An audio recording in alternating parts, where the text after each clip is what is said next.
It's Rhea.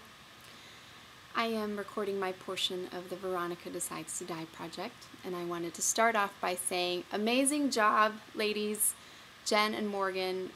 The passages that you've selected were totally inspiring, as you can tell from the discussion that it has started.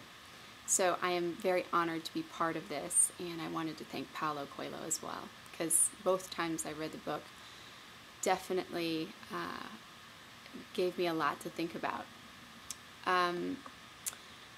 The part that I selected actually is great, following what Morgan's. And Morgan, first of all, you were totally glowing, and I love that you are doing this right before your a little bit crazy stunt of just running off and going to Rome, which is so fabulous. I want to just hug you for that. But let's see. I love that you chose this idea of freedom from insanity, or the freedom that insanity gives you, because I think my quote is similar to that one.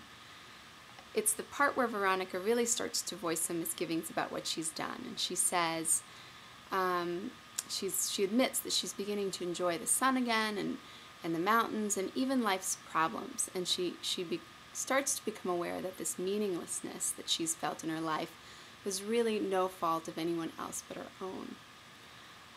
And that was partly because she was 20-something and felt like she had no more choices left. Her whole life was going to be exactly the way it had already been. So perhaps inspired by Zedka, she says, and this is the quote that I've selected, "If one day I could get out of here, I would allow myself to be crazy. Everyone is indeed crazy, but the craziest are the ones who don't know they're crazy. They just keep repeating what others tell them to." So this theme of who is truly insane, is it the people inside Villette or the people outside of Villette, or is it both, runs throughout the book. I thought serendipitously that Paulo himself posted a video in the last couple of days that I found today, asking the question of what behavior society expects of us in order to be considered normal. And I believe that it's really just that. It's these different sets of behavior rules that people put upon us that determine that. So recently, I had this experience that allowed me to step outside of my daily life. And it wasn't in an insane asylum. It was being in the company of 1,000 followers of Zen Master Thich Nhat Hanh. I am by no means implying that Buddhists are crazy or any crazier than the rest of us.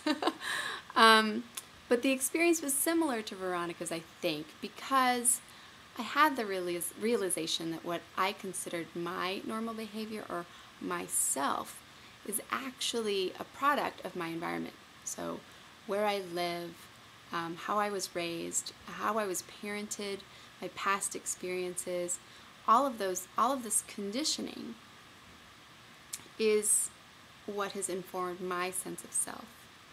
And I think to believe that that is this immutable I is the craziness, is the illusion.